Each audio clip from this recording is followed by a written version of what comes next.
রসুলের নেতৃত্বের কথা বললি কয় এরা আবার রাজনীতি শুরু করছে। তুই রাজনীতি করবো, আমরা কি ললিপপ খাবো? এটা কি ওবায়দুল কাদের পাচ্ছু? হ্যাঁ, কতক্ষণ আমার বাংলাদেশে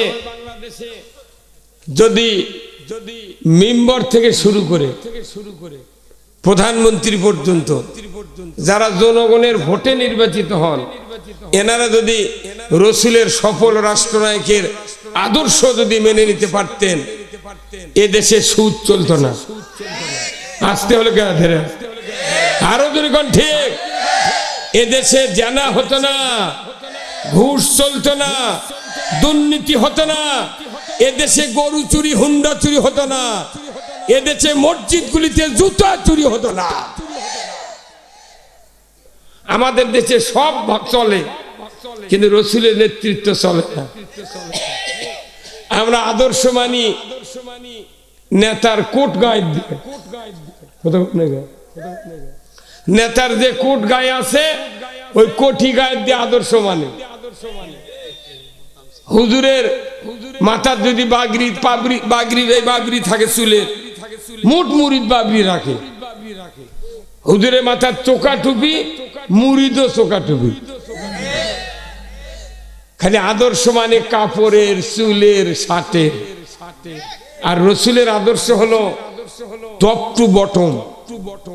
রসুলের জীবনের সকল কার্যকলাপ 25 বছরের আদর্শ যদি বাংলাদেশের যুবকেরা মানতাম, এদেশে বিনা বাপের পারমিশনে একটা মেয়ের সাথে বিয়ে বসতো না। রসুলের জীবন আদর্শ আমাদের মানার অভাব। সব মানে রসুলের নেতৃত্ব মেনে নিতে পারে না। বিশেষ করে আমাদের দেশের নেতৃস্থানীয় লোকেরা বেশি রসুলের নেতৃত্ব অবজ্ঞা করে। রসুলের নেতৃত্বের কথা বললি কয় এরা আবার রাজনীতি শুরু করছে। তুই রাজনীতি করবো, আমরা কি ললিপপ খাবো? এটা কি ওবায়দুল কাদের পাচ্ছু? হ্যাঁ, কতক্ষণ ওর বাপ দাদা রাজনীতি করবি, হুজুর করে রাজনীতি করবে দিবে না।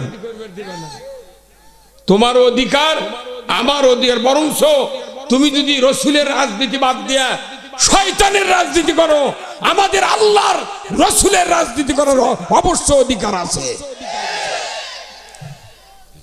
যে রাজনীতি দুনিয়ার শান্তি, আখিরাতের মুক্তি আনে। প্রত্যেকটা মাহফিলের হ্যান্ডবেলে লেখা থাকে যে উক্ত মাহফিলে দলে দলে যোগদান করিয়া দুজাহানের কামিয়াবি হাসিল করুন। থাকে না কি ভাই? কতক্ষণ দুজাহান মানে কি? কয় জাহান? কয় জাহান? দুই জাহান। দু মানে কি? এটা উর্দু খাটাছে, উর্দু খাটাছে দুজাহান। ওটি বাংলা নয়, কিন্তু ওটা বাংলা নয়, এটা দুজাহান, দুই জগতের। তাহলে দুনিয়া এবং আখেরা, দুই জাহানের কামিয়াবি হাসিল করুন। কিন্তু দুনিয়ার কথা বলতে দিবে না, খালি আখেরাতের কথা বলো। কিয়ামত পর্যন্ত আখেরাতের কথা যদি কেউ বলে, দুনিয়ায় শান্তি কায়েম হবে না। আর দুনিয়া মাজেরাতুল আখেরা, দুনিয়ার জীবনটা হলো আখেরাতের কৃষি ক্ষেতের মতো। দুনিয়াতে সুদ চলে, ঘুষ চলে, জেনা চলে, চুরি চলে, অন্য প্রকল্প সব চলে। আবার মসজিদে যায় ইতিকাফও চলে, আবার রোজাও চলে, নামাজও চলে। নো, দুনিয়ায় শান্তি যদি না হয়, আখেরাতে মুক্তি হতে পারে না। সবচেয়ে গুরুত্বপূর্ণ জগৎ হলো দুনিয়ার জগৎ। দুনিয়া বাদ দিয়ে আখেরাত মেলে না। আমরা দুনিয়া ছেড়ে দিছি শয়তানের হাতে, আর আখেরাতে ওযু করে তাহাজ্জুদের দায়নামাজ কান্দিছি, আল্লাহ তুই মাফ কর। আল্লাহ মাফ তো করবে, কিন্তু মোনাজাত শিখাতেছেন আল্লাহ, রব্বানা আতিনা ফিদ দুনিয়া হাসানা ওয়া ফিল আখিরাতি হাসানা ওয়া কিনা আযাবান নার। আল্লাহ নিজে দোয়া শিখাতেছেন যে তুমি আগে দুনিয়ার ভালাই চাও। হুজুর কথা কন না আপনি, কিসের ভালাই? দুনিয়ার ভালাই যদি হয়, একটা মসজিদের ইমাম দুনিয়ার ভালাইয়ের বক্তৃতা দেয় না। ওনারা আরবি দিয়ে বক্তৃতা দেয় কিন্তু বাংলা করে না। এই জন্য মসজিদের ইমামরা আল্লাহর ওলি, মুত্তাকি, পরেজগার। আর জামাত ইসলামের বক্তারা যদি কোরআনের আইনের কথা কয় তখন কয় রাজাকার, জঙ্গি। হ্যাঁ, কতক্ষণ সবচেয়ে কঠিন রাজনৈতিক বক্তব্য হয় মসজিদে, কিন্তু এই মসজিদগুলিতে ইমামরা আরবি দিয়ে কথা বলে। এই জন্য ওরকের গাওত কাঁটার আঁচল লাগে না। আসর না লাগার কথা বলে বলে বাইতুল মোকাররমের ইমাম পলাতে বাধ্য হতো। ইমাম যদি পলে যায় সেই দেশের মান সম্মান থাকে না। কতক্ষণ আর পলাবি না কে? সবচেয়ে তেলবাজি এই জয়পুরহাটের এমপি করছে, সবচেয়ে তেলবাজি। স্বপন নামে একটা এমপি, তাই সংসদে বলেছে হযরত শেখ হাসিনা। জয়পুরহাট গোটা ডিটল দিয়ে ধোয়া লাগবে। হ্যাঁ, কতক্ষণ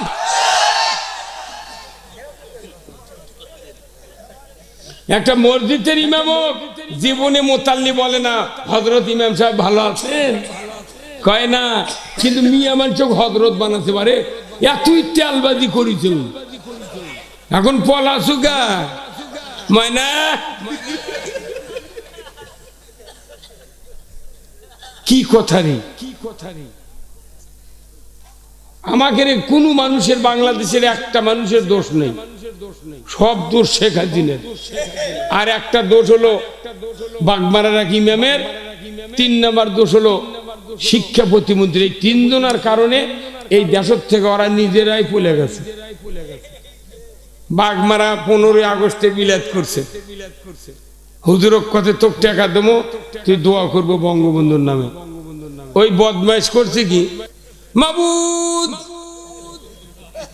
বঙ্গবন্ধু জাতির জনকের পরিবারকে যারা হত্যা করেছে তাদেরকে জান্নাতুল ফেরদাউস দিয়ে দাও। ওর কেরে দোয়া। আমার মতো লোক থাকলে ইমামও ওটি খুঁজে পড়তে নই তো কবার কোনো কি তুই কলু কি। হ্যাঁ, কতক্ষণ শিক্ষা প্রতিমন্ত্রী রৌমারি বলিছে আল্লাহ বঙ্গবন্ধু জাতির জনককে জাহান্নামের সর্বোচ্চ জায়গা স্থান দিয়ে দাও। কতক্ষণ ওই জায়গাতে আমি থাকলাম 40 লাখ সিঁদুর দেওয়ানো হলো। এই জন্য তো মন্ত্রীর দেশ হলো। কতক্ষণ 2 মাস আগে, এই পলানের 2 মাস আগে শেখ হাসিনা বলছে আমার দলের লোকেরা আল্লাহ ডাকুন, আল্লাহ আল্লাহ করুন, আল্লাহর কাছে দোয়া করুন এই দেশটাকে যাতে আল্লাহ খুনিয়ার জালেমের হাত থেকে বাঁচায়। তখন আমি আমিন করছি, আমাদের কারো দোষ নাই, তুরি দোয়া কবুল হবে। হ্যাঁ, কতক্ষণ মানুষ যখন বিদায়ের সুযোগ সময় এসে যায় মুখ দিয়ে আসল কথা বাড়ায়। কতক্ষণ বাংলাদেশের কারো দোষ নাই, কোনো আওয়ামী লীগের নেতা কর্মীর দোষ নাই, দোষ হলো ওর কেড়ে যারা মিল লোক ঢাকাচ্ছিল। তুর্কিরে দোয়া আল্লাহ কবুল করতে আমাকে দোষ দিচ্ছ গা। কতক্ষণ না গা। আর কোরআন শরীফে একটা আয়াত পৃথিবীতে নাজিলের পর থেকে 3 বার এই আয়াত কার্যকরী হয়েছে, 3 বার। আজ থেকে 850 বছর আগে লক্ষণ সেন নামে একটা রাজা ছিল হিন্দু, তাই পলে গেছে, জিন্দিগিতে দেশে ফিরে আসতে পারেনি। এরপরে গেছে আমাদের দেশের প্রধানমন্ত্রী, তাও করছে আমি কাছেই আছি, শর্ট করে ঢুকবো।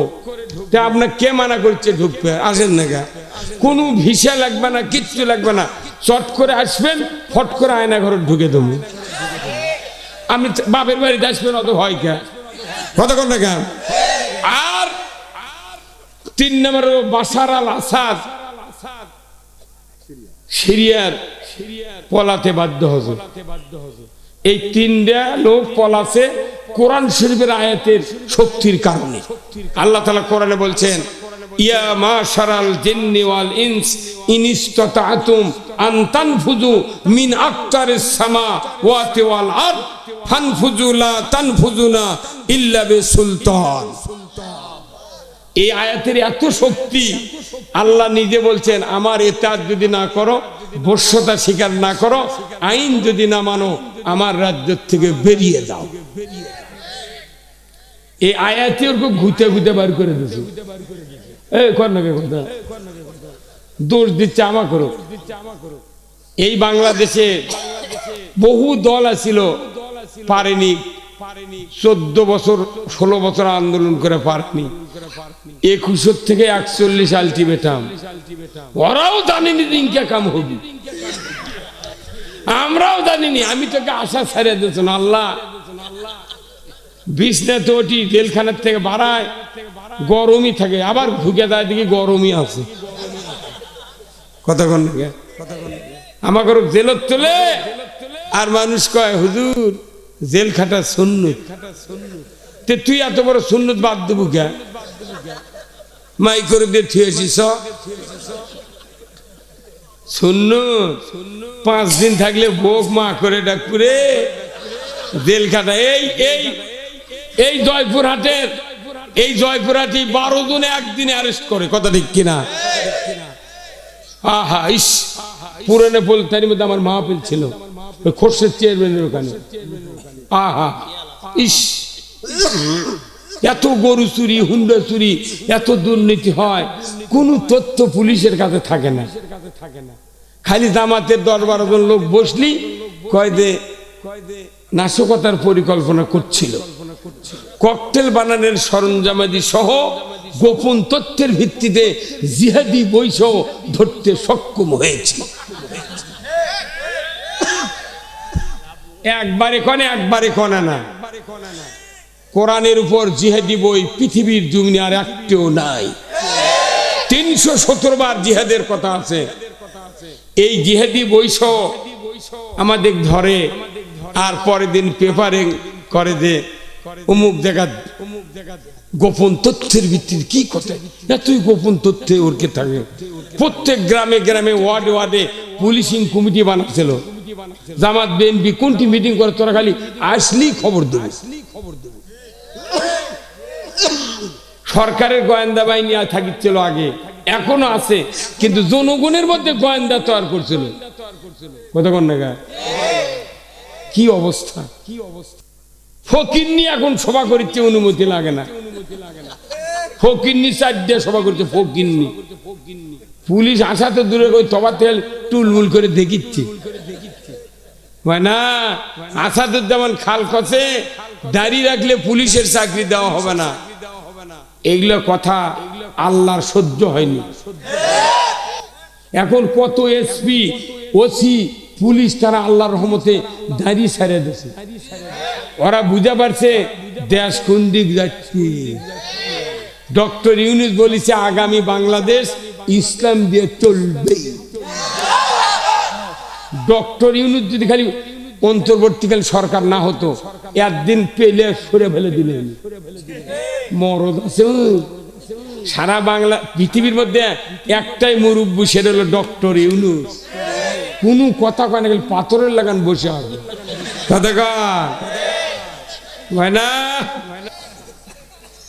কয়েক লক্ষ নেতা কর্মী দিয়ে বাংলাদেশে শান্তি হয় নাই। মাত্র 16 জন নেতা দিয়ে বাংলাদেশ পানির মতো চলিচ্ছে। কোন মামলা আছে, কোন অশান্তি আছে? আলু চুরি হচ্ছে এই জয়পুরহাটে, গত সরকার আমলে আলু চুরি হবে। আরে ট্রাক্টরে নৈমিত্তিক আলুরে জমির আলু চুরি হয়, জীবনে শুনিনি। এখন তার কিছু হয় না। এইগুলি যে কথাগুলি বললাম, এগুলো হচ্ছে আমাদের ব্যারাম। কথা কি?